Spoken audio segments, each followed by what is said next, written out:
Boa noite a todos, boa noite a todas, são 19h30. Vamos nos lembrar, se o pobre não tem, Deus não permanece. E aí pessoal, tudo bem com vocês? Como é que vocês estão? Ontem começou o carnaval aqui no Rio, né? E assim, né, aí começam lá as discussões bobinhas, as besteirinhas, né? Entrou alguém que... Ô, Natanael, boa noite, paz e bem. Como é que você tá? Está aqui no Rio, Natanael, ou tá fora? Conta aí pra mim. Eu tô hoje aqui na correria.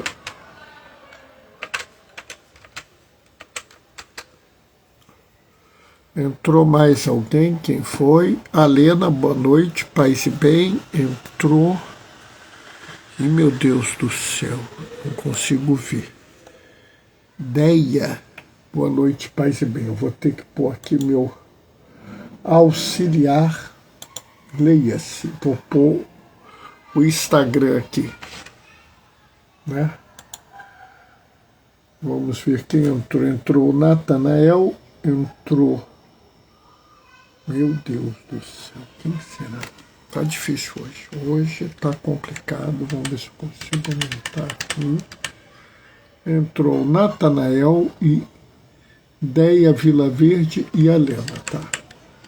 Vocês não têm ideia do tamanho que eu pus a letra aqui para ler, mas tudo bem. Importante é que eu consegui ler, né? Boa noite. Estou em Laranjeiras, está respondendo para mim o Natanael. Que bom!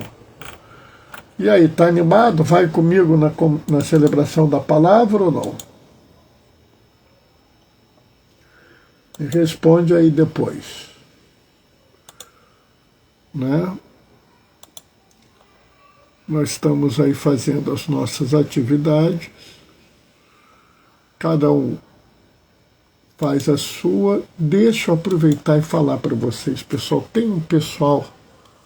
Oi, mozinho, boa noite, paz e bem. Que fica numa discussão bobíssima. Ah, o cristão pode pular carnaval, o cristão não pode, porque isso, porque aquilo. Pessoal, besteira, isso tem nada a ver com a fé, tá? Isso não tem a ver com a fé, isso não tem a ver com a religião católica, isso é besteira. Oi, Luciana, tudo bem? Boa noite, paz e bem. O que a gente sabe, o que tem a ver com as coisas pra gente é como nós agimos. Aliás, nós vamos inclusive falar sobre isso, né, na reflexão de hoje, né?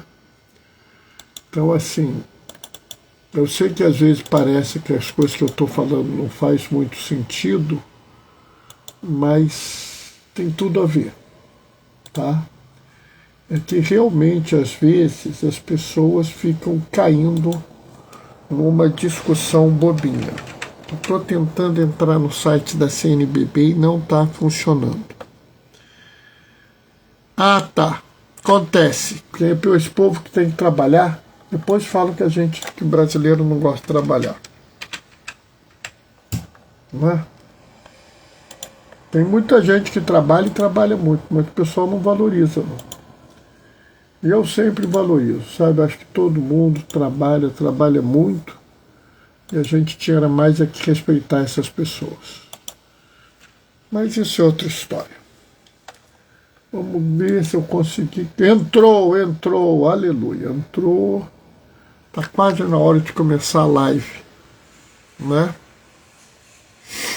Luciana está dando boa noite, beleza, né?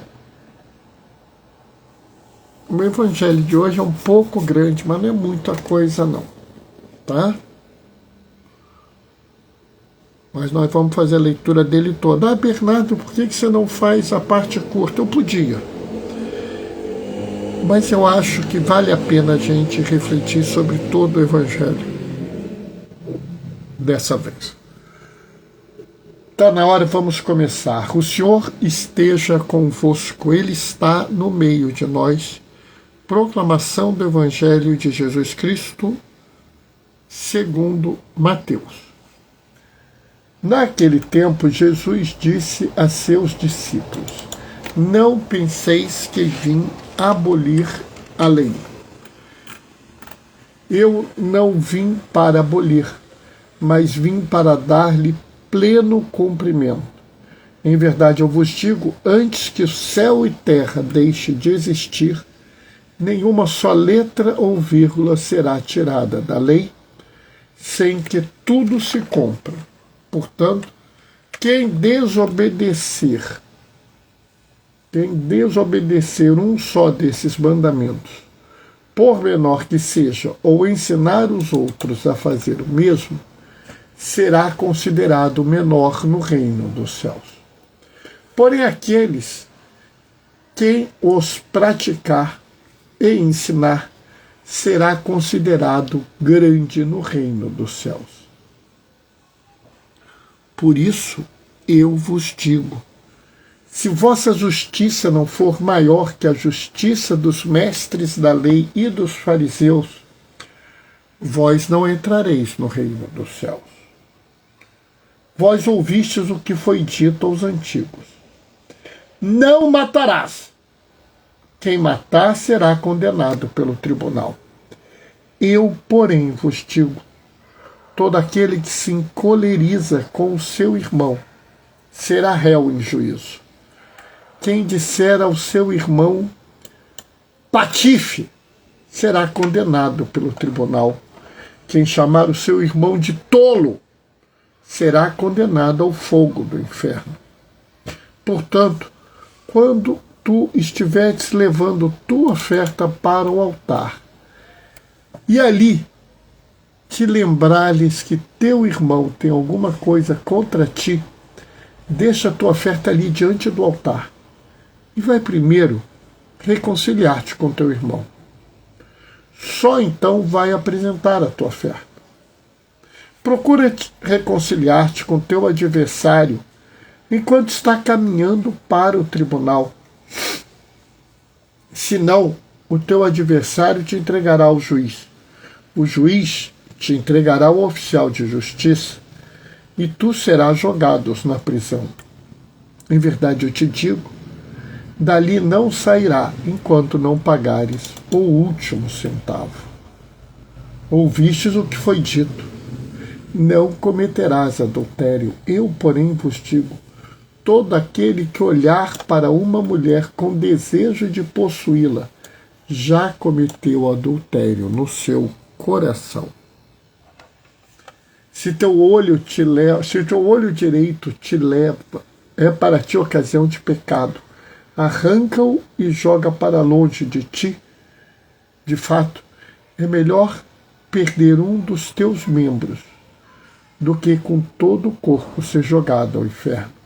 Se tua mão direita é para ti ocasião de pecado, corta e joga longe de ti. De fato, é melhor perder um dos seus membros do que todo o corpo ir para o inferno. Foi dito também: quem divorciar de sua mulher, dá-lhe uma certidão de divórcio. Eu, porém, vos digo, todo aquele que se divorciar de sua mulher, a não ser por união irregular, faz com que ela se torne adúltera. E quem se casa com mulher divorciada comete adultério. Vós ouvistes também o que foi dito aos antigos: não jurarás falso, mas cumprirá o teu juramento feito ao Senhor. Eu, porém, vos digo, não jureis de modo algum, nem pelo céu, porque é o trono de Deus, nem pela terra, porque é o suporte onde apoia os seus pés, nem por Jerusalém, porque é a cidade do grande rei. Não jure tampouco pela tua cabeça, porque tu não podes tornar branco ou preto, um só fio do seu cabelo. Seja o vosso sim, sim, e o vosso não, não. Tudo o que for além disso vem do maligno. Palavra da salvação. Bom, esse evangelho, ele é muito interessante, porque ele vai ser lido no domingo de carnaval. Quarta-feira é a quarta-feira de cinzas. Isso aqui é a entrada da quaresma. E sabe, esse evangelho, ele toma toda uma conotação especial se você for aqui na primeira leitura, que é o livro do Eclesiástico. Porque o livro do Eclesiástico, oi Gilmar, boa noite, paz e bem, oi Gracinha, boa noite, paz e bem. O livro do Eclesiástico, ele é um dos livros sapienciais. E ele começa assim: se quiseres observar os mandamentos, eles te guardarão. Se confiares em Deus, tu também viverás. Sabe? É interessante porque é colocado para você uma escolha. Inclusive ele diz, diante de ti ele colocou fogo e água. Você pode estender a mão para qualquer um deles. Está diante de ti a vida e a destruição. Você escolhe. E aí, se você junta isso com a ideia do pleno cumprimento da lei, você vê que a coisa não é bem assim. Sabe, a pior coisa que tem é quando a pessoa lê essa passagem e quer que essa passagem seja um novo livro de regras. Quer adotar a conduta do fariseu, do mestre da lei, daquele que fica discutindo a regra, a regrinha, o detalhe, o pontinho, se tem vírgula, se tem ponto, se está com letra vermelha, se está com letra preta. Meu irmão, minha irmã, que besteira. E quando você lê esse pedaço do Eclesiástico, você vê que a besteira é ainda maior. Por quê? Porque Deus colocou para você uma escolha. Fogo e água. Morte e vida. Criar ou destruir. A lei não é rígida, a lei não é pedra, a lei não é algo a ser obedecido. A lei é um caminho. Você vai escolher o caminho que você vai fazer. Você vai seguir um caminho ou outro. E de acordo com esse caminho que você escolhe seguir,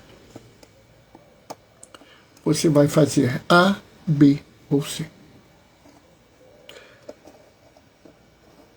A lei não é uma regra pétrea para ser cumprida. Ela não precisa ser analisada como se fosse algo imutável. É muito interessante, porque se eu ver aqui na segunda leitura,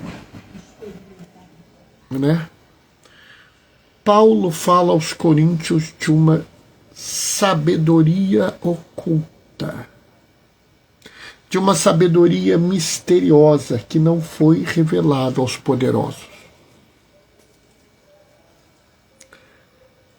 E ele diz mais, ele chega a ser assim até muito duro, né? Pois se a tivessem conhecido, não teriam crucificado o Senhor da glória. Ele diz claramente que não conhecer a sabedoria misteriosa levou os poderosos a crucificar Jesus. Entender a lei como a lei, algo parado, algo monolítico, é uma visão antiga. Ela não é errada, mas ela não é plena. É mais ou menos o que eu vejo na discussão se pode ou não pode pular carnaval. Ah, pode pular carnaval. Ah, não pode pular carnaval. Ah, pode pular carnaval, mas com a roupa assim. Ah, pode pular carnaval, mas com a roupa assada. Não, não pode pular carnaval, tem que fazer retiro. Ah, tem que fazer não sei o quê. Oi, Terezinha, boa noite, paz e bem.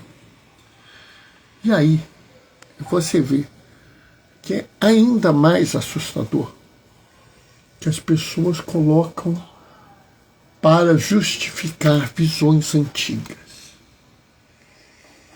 Visões bem velhas. Bernardo, mas está errado. Sim e não. Está errado. Jesus toda hora diz: ouvistes o que foi dito aos antigos. Disseram isso aos antigos. Eu, porém, vos digo. O que foi dito aos antigos foi dito aos antigos. Eu, porém, vos digo. Eu não vim retirar a lei, eu vim levar a lei à plenitude, à máxima realização. E aí é que a gente começa a ver que a coisa não é bem assim. Vamos prestar atenção. Vamos ver. Primeiro, se a tua justiça não for maior que a justiça dos fariseus e dos mestres da lei, vocês não entram no reino dos céus.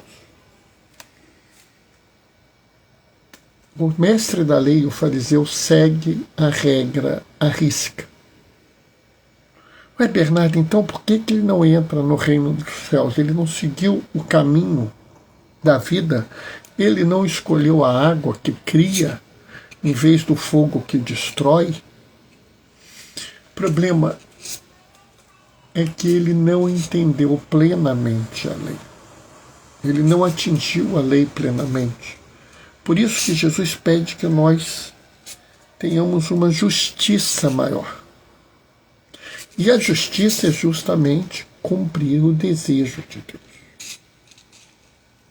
E aí ele começa a explicar. Ouvistes o que foi dito aos antigos. Né? Vamos pegar aqui. Né? Não matarás.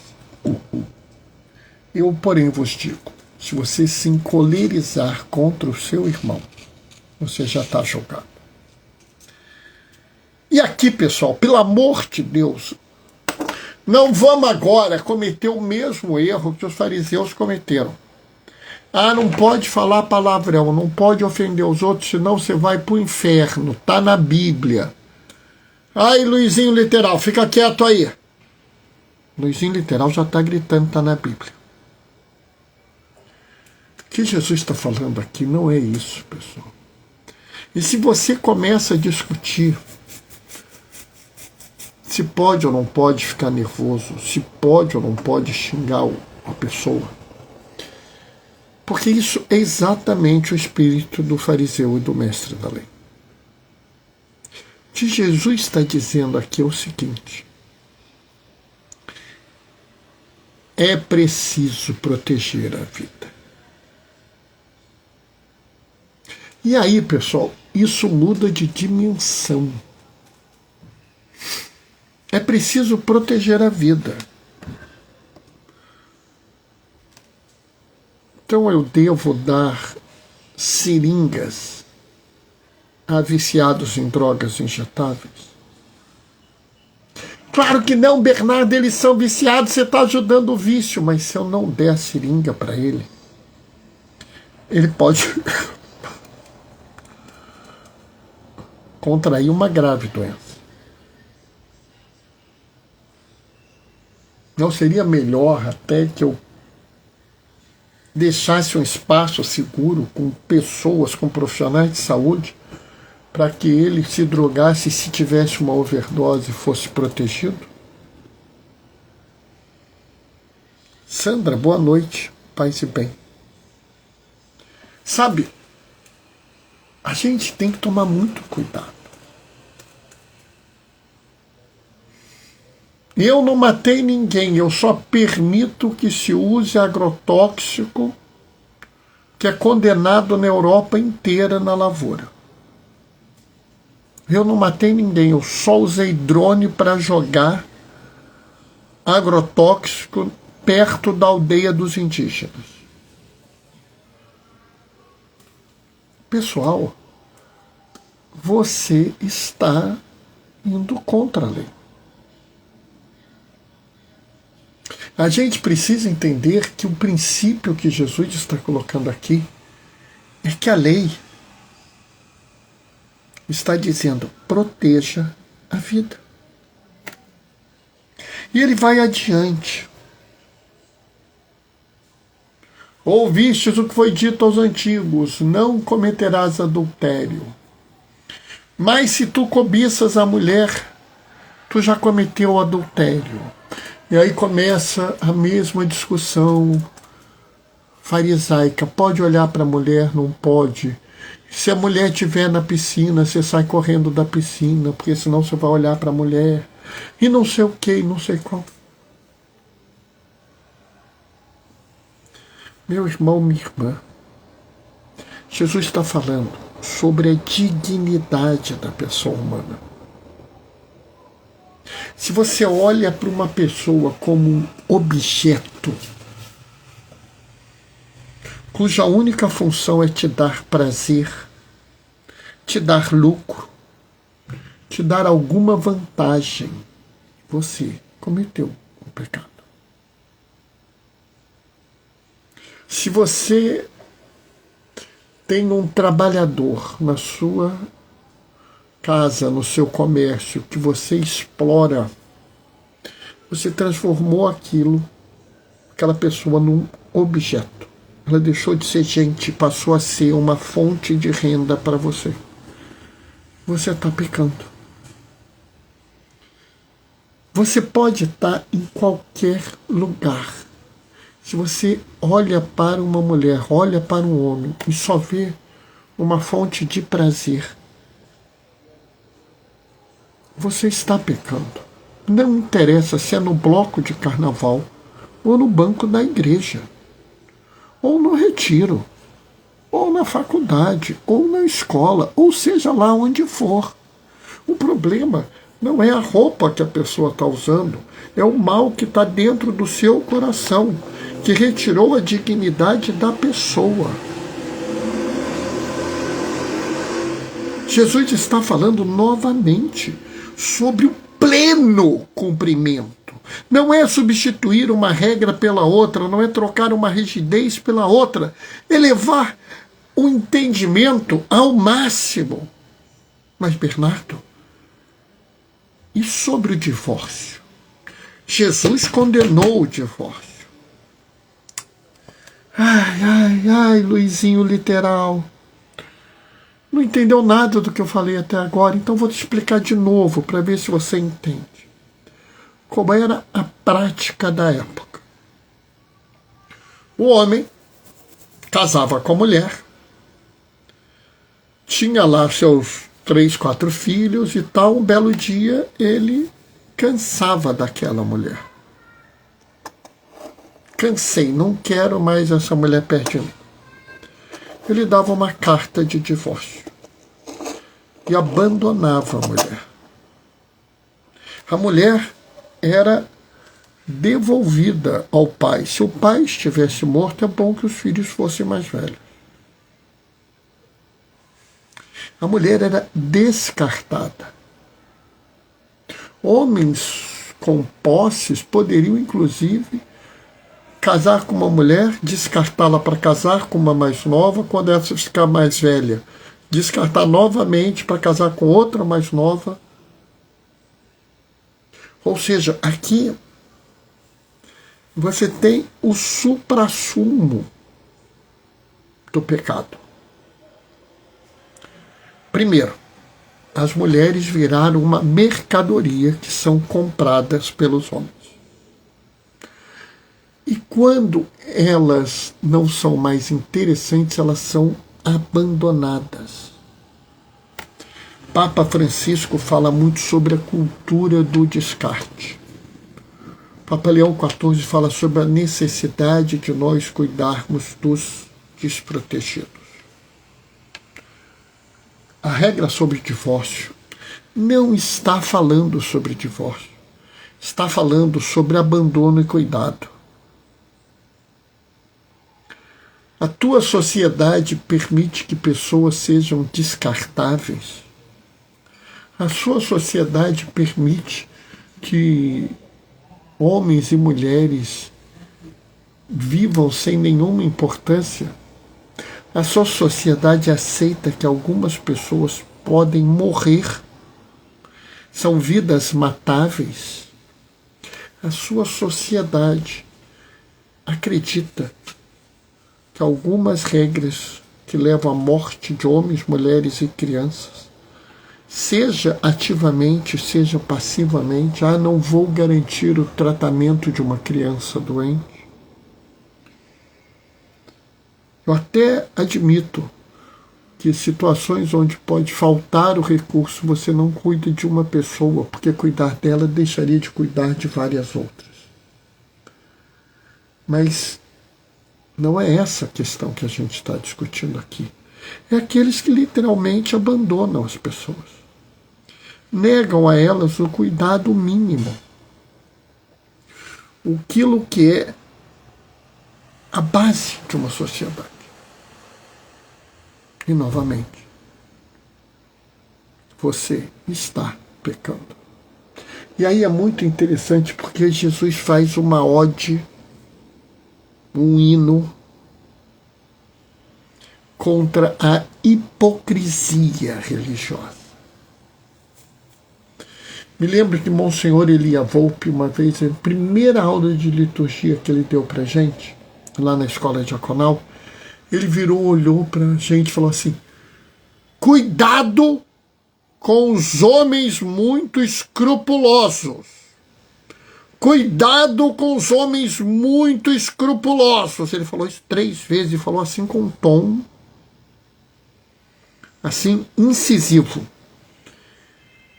E até era interessante porque Monsenhor Elias Volpe era um homem assim muito tranquilo, com uma fala muito mansa, mas naquele momento ele falou assim, levantou o dedo. E um colega meu fez a pergunta que eu ia fazer, mas ele perguntou primeiro: Monsenhor, por quê? E ele arregalou os olhos. Eu vou ver se eu consigo fazer a cara que ele fez. Eles escondem pecados terríveis. Olha, eu nunca mais me esqueci daquela frase. E de lá para cá, eu só vejo isso. Quanto mais escrupuloso é a pessoa, mais terrível é o pecado que ela esconde. É a hipocrisia. Eu sigo todos os mandamentos da igreja.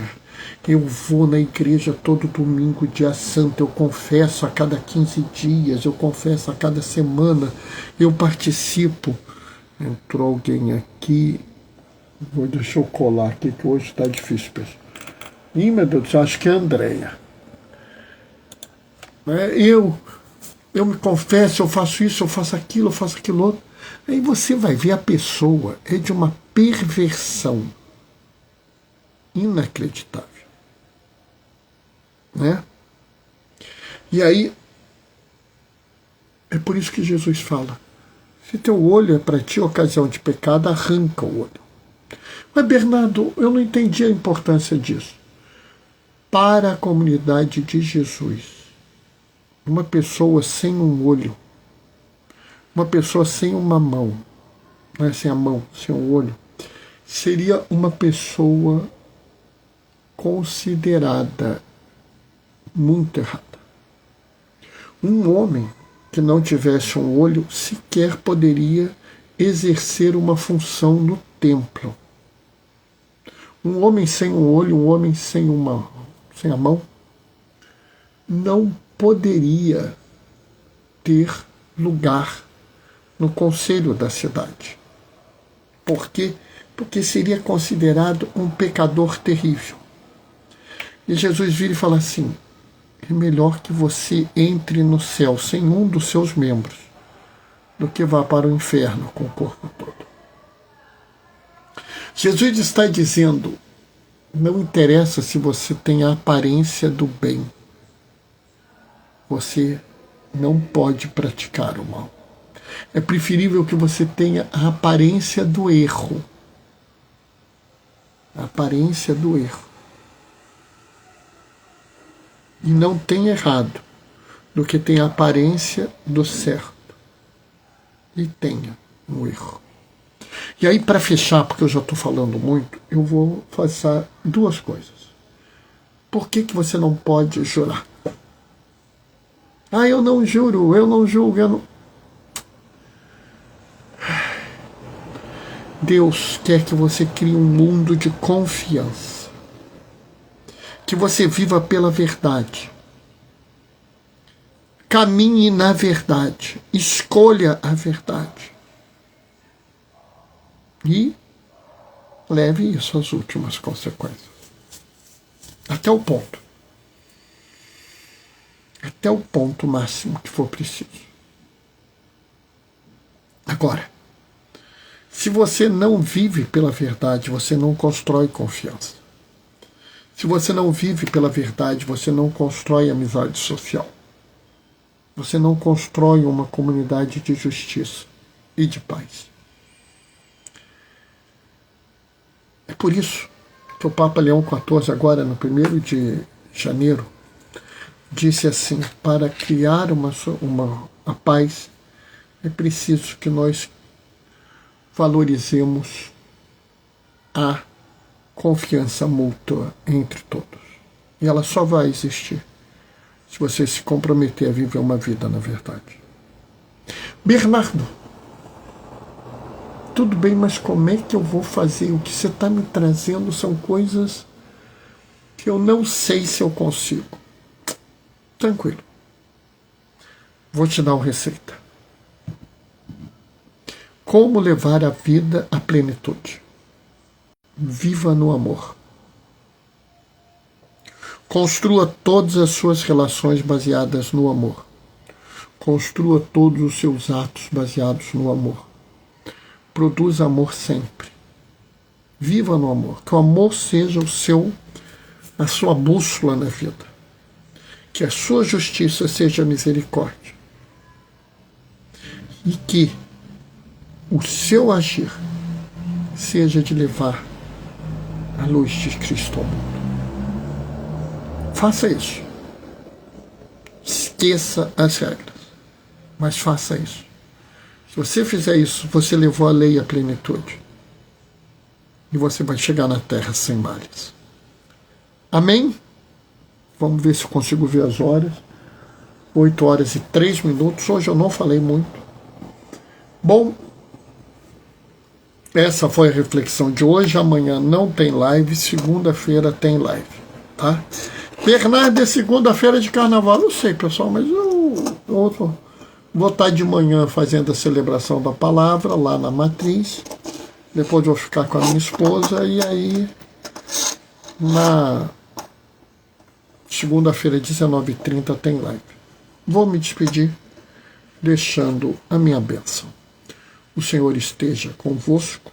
Ele está no meio de nós. Hoje e sempre, desça e permaneça a bênção do Deus Todo-Poderoso no amor, aquele que é Pai, Filho e Espírito Santo. Segunda-feira a gente se vê. Até lá. Beijos e bênçãos.